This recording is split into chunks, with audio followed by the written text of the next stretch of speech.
Hey guys, I'm SaikoGekido. This is energy drink time. This is my version of vlog, basically, so you know what I'm doing here. I'm also going to be introducing myself, what the channel is about, all that good stuff. So this is the first one. So this is like the big about me thing. Alright, so the channel, it's started up mostly about video games and things like that.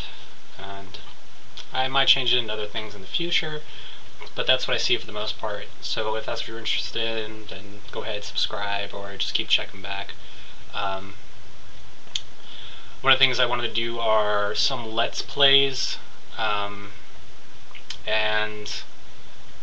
I have a couple that I want to do, but the problem with some of them, and as you see, the one Let's Play I have up there, is the game's atmospheric, so it doesn't really have a lot of commentary I can throw out there, because you lose a lot of what makes that game what it is when you talk over it, the void. Other problem is that it's a Russian developer, so getting in contact with those guys has been a little difficult. So I don't speak Russian. I tried translate.google. I probably have a hit out on me from the Russian mafia now. You know how that goes. Happens all the time. Anyway.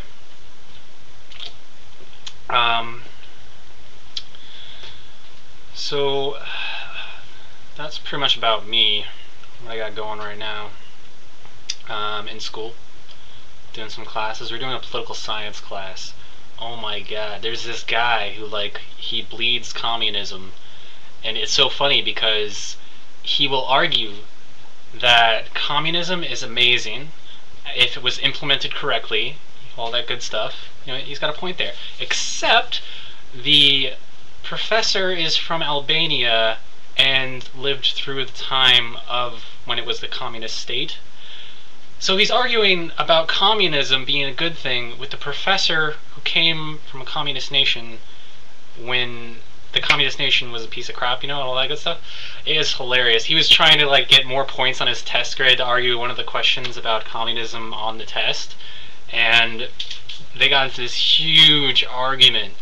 I couldn't believe it, but it made me laugh so hard.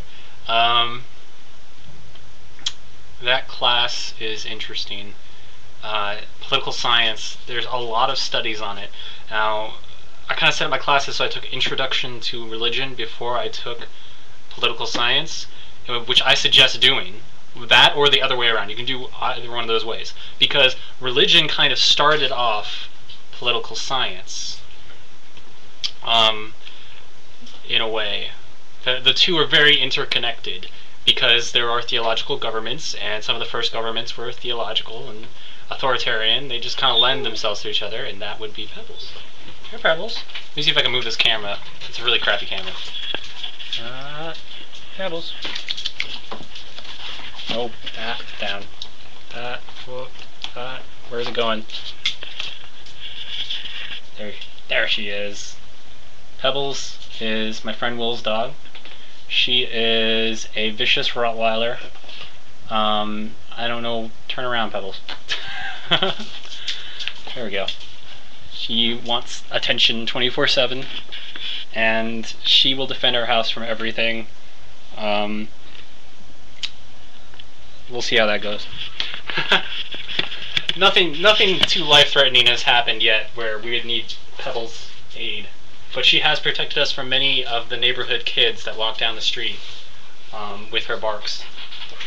Pebbles, come on. Let me put you outside.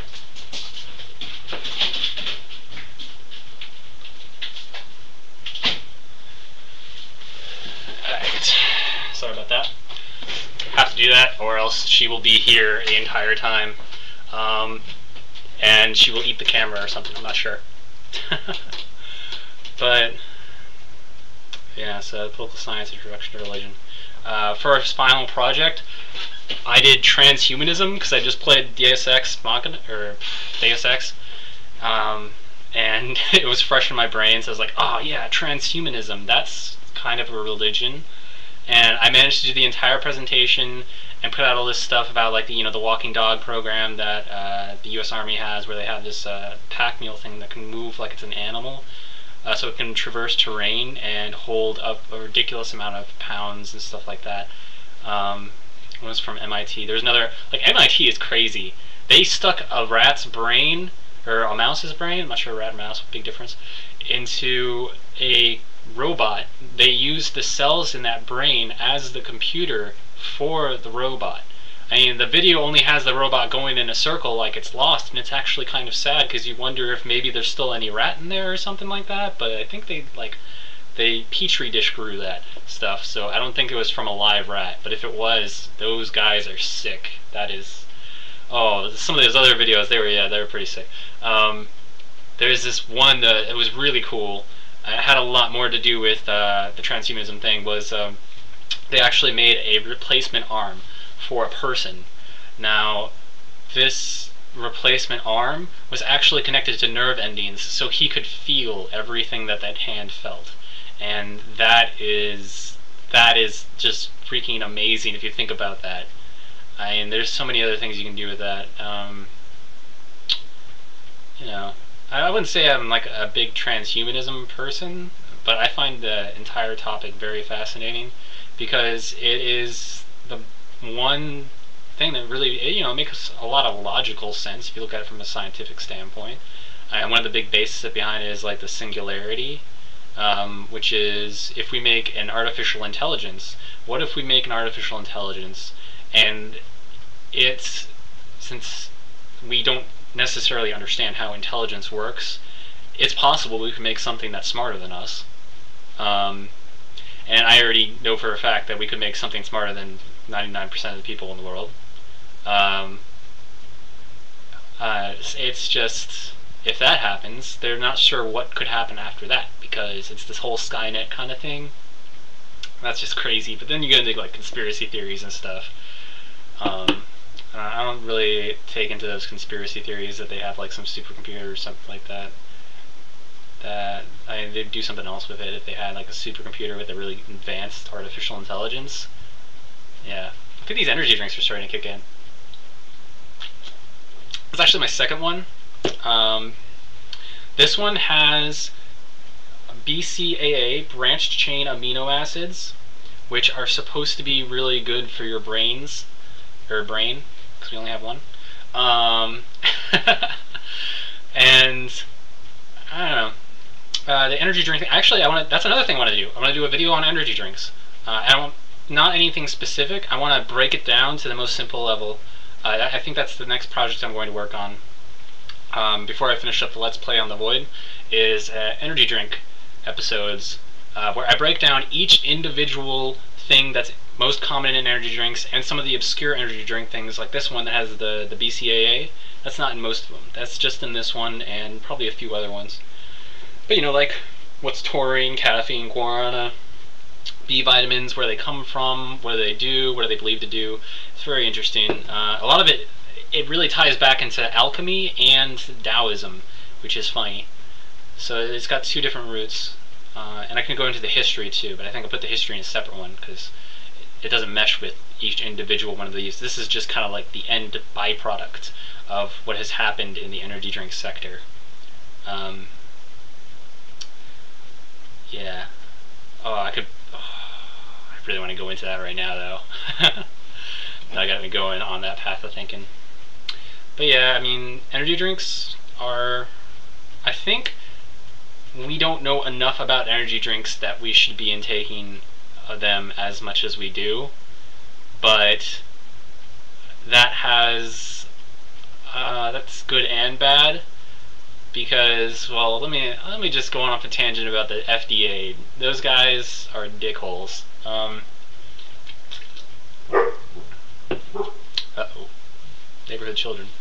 If you can hear Pebbles, she's doing something over there. Yeah, the FDA, you know, they got the war on drugs thing. That's pretty messed up. But then there's also this whole shtick about how their approval process for different pharmacological compounds and things like that. I mean, that entire everything involving pharmacology is pretty messed up in very significant ways, and I have no idea why it is so messed up. But there are drugs that are necessary for people to live that cost more than that person will make in a lifetime. So they're going to die because they aren't going to be able to afford the drug, or they're going to get the generic version that's not going to work as well or have terrible side effects. And it doesn't make any sense from a humanity standpoint why any of this stuff occurs. And then there's drugs that just don't pass the FDA. There are drugs that are stuck in review for years and years and years, and they don't want to release drugs because it'll threaten different sectors of the market. Like if they release one drug, then it makes all these other drugs obsolete because it like cures a symptom or cures a problem completely or immunizes against certain things, and that would upset the balance, I guess. It's so it is kind of the definition of capitalism. So it's good because people need to make money, and that kind of, you know, that goes back in on itself. You think, well, oh, making money, that's bad, but people do have to make money in order to afford things so that they can continue living. You know, you can't just run on fumes for your entire life. I mean, you can't just I mean, if they took out an entire sector, for instance, like all these other drugs are no longer viable, that's tons of people's jobs just gone. And that's the way I think they really look at it. I don't think they look at it like, oh, we need to make tons of money. I think they look at it like, if we do this, all these people are going to lose jobs, and we can't rehire them because they're old or something. About that. Why can't we hire old people? Why is it a bad idea? I know it costs more for health insurance, but older individuals have more experience. In some sectors, that's extremely useful. I know so many old people right now that, old people, I bet that sounds derogatory to them, but I mean, I know so many older gentlemen and gentlewomen who have trouble finding work just because of their age. They're overqualified for positions. This also ties into it, besides the age thing, overqualification. If you're overqualified for a position, they won't hire you because they think you're going to leave. That is the stupidest piece of crap I have ever... Like, I don't even understand how you can come to that logic. If they're overqualified for a position, then you should hire them and learn from them. You don't have to train them because they're overqualified, so you're saving yourself money. If they leave, you've already learned information from them. Valuable information. So it's a win-win situation. Not hiring them, and then you hire some schmuck fresh out of college who doesn't have any experience but does have a degree, but the other person who was overqualified, so they had the degree and the experience. I mean, it's completely stupid. Why would you do this? Businesses. Jeez, think about it. So, there's that. I'm gonna switch gears real quick. Get back to video games before I forget about this. One of the things I wanted to talk about was Magic the Gathering Tactics. I'm not sure if I'm going to do a full review of it, so I'm just going to put in my base thoughts right here, because I want to work on the energy drink thing. The Magic the Gathering Tactics is a piece of crap. Now, the thing is, it's from a technical and from a gameplay design standpoint, but it's all stuff they could have easily fixed if they just thought it through a little better. Now, Magic the Gathering Tactics is supposed to be a free-to-play game, but the free-to-play currency is gold currency. Gold currency you earn through missions and daily missions, or campaigns and daily missions, to help differentiate the two. You start out with one training mission and one campaign, then you can buy more campaigns. Each campaign is about 250 Sony cash.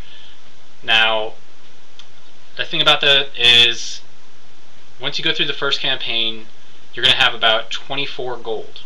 Now the gold, you use that on the auction house. The auction house has individual cards that you can purchase. You can't buy booster packs with gold, you can only buy individual cards on the auction house.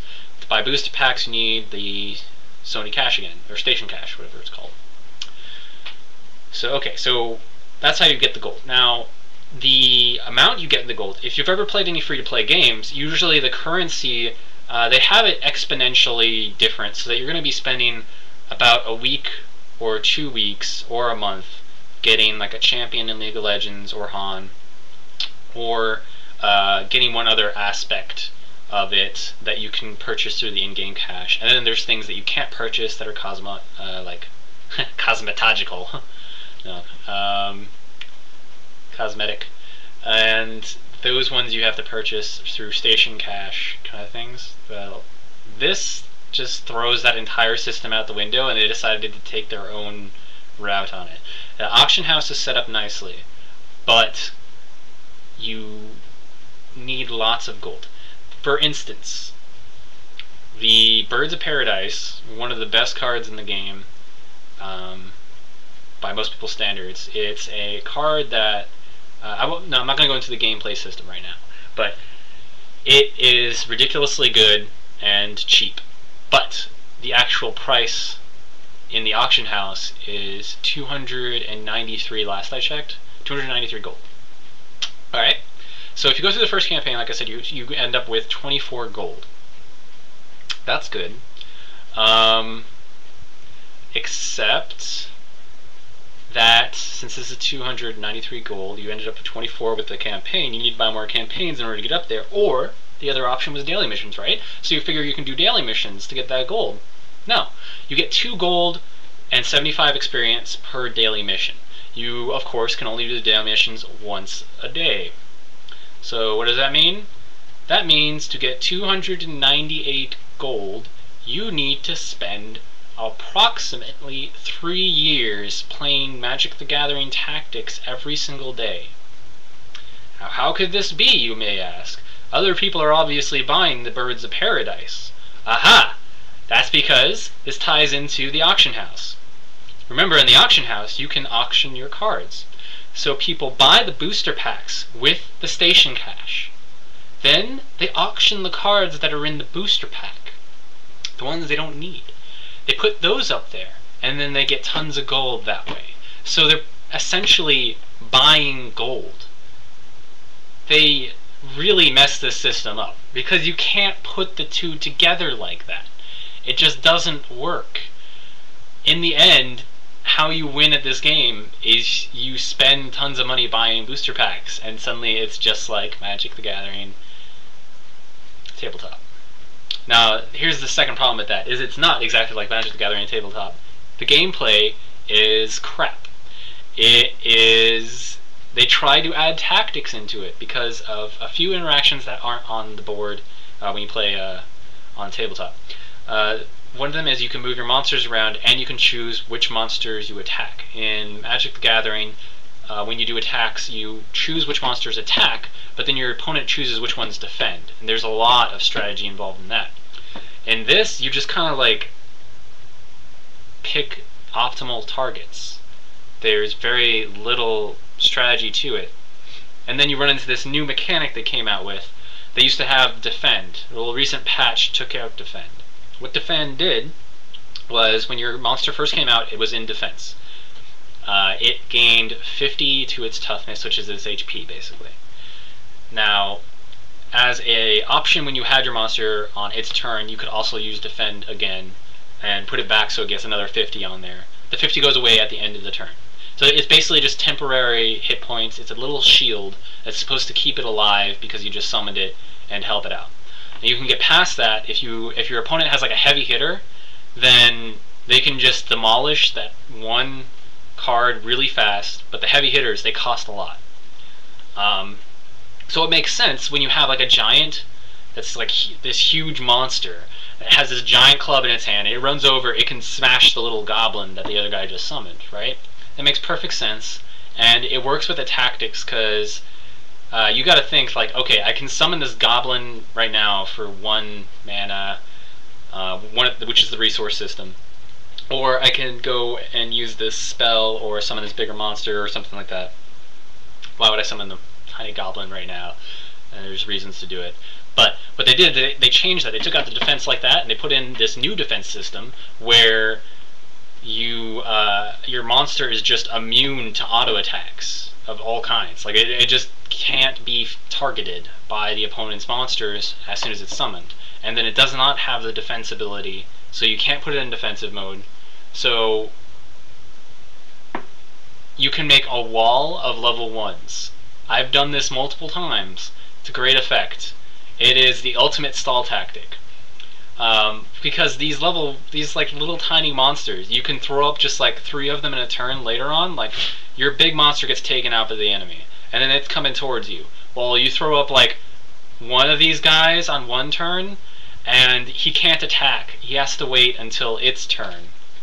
Then, when it has its turn, he can attack it after it's already gone.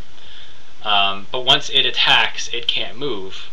So then you can just throw up another monster in its place, and you can rinse and repeat this cycle until you run out of cards, and essentially just block them. You can stall games for infinity in this. It is so poorly designed. Most games I've played have lasted at least an hour and a half. And that's just because of the poor gameplay or design choices. There's also several monsters that are just blatantly overpowered. You really need those cards in your deck if you're going to play that color of mana. Like, for instance, Aether Adept. Either Adept. I always pronounce Aether, but I've been corrected before. It's the A-E-T-H-E-R kind of thing. That one, when it pops in, it knocks another creature back to the opponent's hand, so that it unsummons that creature from the field. So you can bring out your little tiny creature, which it doesn't cost that much, and it's a flying creature too, so that's really advantageous. And it knocks one of the opponent's monsters back. That has use throughout the entire game. You can use that at the very end of the game to knock one of their monsters back, and then they have to resummon it, which it stalls for a turn, but it also gives you the flying monster at the same time. So it's a twofer. Anyway, that card is really good. It's actually rather cheap on the auction house, so I managed to nab one of them. Now, the problem is I'm up against people who spent tons of money on the game, and it really shows, because there are certain things you can only buy, of course, so you can recognize when someone spent a ton of money on the game. Like, this one guy, he had this Leonin sorcerer as his avatar, his planeswalker. And like, well, you can only get that with like 1,000 station cash. And I'm not sure how much that translates to. I think like $10. So that battle, that was actually one of the longest and closest battles I've ever had. But it shouldn't have been that long. Especially for me, because my cards are not as good as his cards, and then the next time I fought him, because I re-queued, he just instantly destroyed me because he figured out how my deck worked. Well, he had all these amazing cards that cost like 200 gold and like 150 to 200 gold. He had tons of them, like every single. He had like Underworld Dreams in his deck, which is an amazing card that's like every time your opponent draws, they take 10 damage, and I looked on the auction house before this game because I was like, oh, I wonder if I can make a wheel and deal deck, because I love those decks. They're so messed up. You just you piss off your opponent so much. But that would cut. There's no Megrim. There is a Wheel of Fortune though, which is really funny. And there is Underworld Dreams, and all those cards cost a ridiculous amount of gold. And the only way you can do that is if you buy the booster packs. So in the end, this is not a free-to-play game. It is a pay for power game. That's how it's called. And I think that distinction needs to be put out there. It's a fun game. It has some technical issues still. It can't run full screen in all resolutions at optimal speed. If I run it on my computer full screen at 1440 by 900, which is native resolution of this monitor, it will lag, and if I alt-tab out of it, it will crash.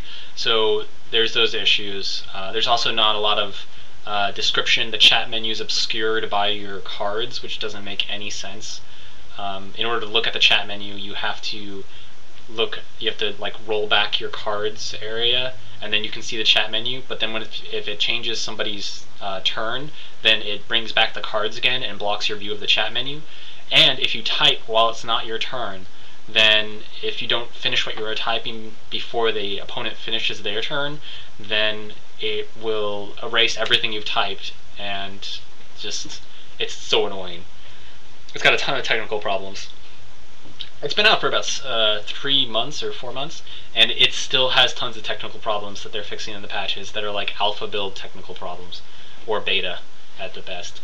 So there's that. I think I don't even have to do a review now. That is the gist of it.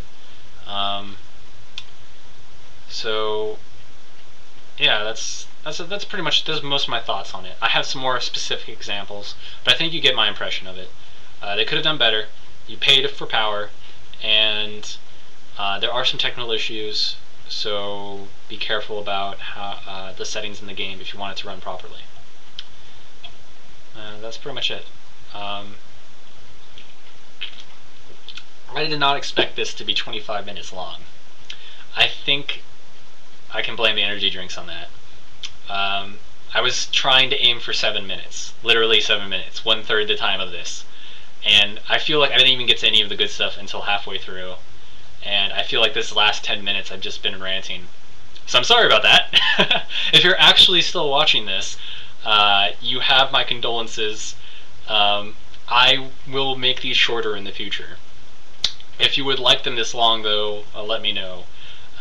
If you don't care, then, you know, whatever, man. Anyway,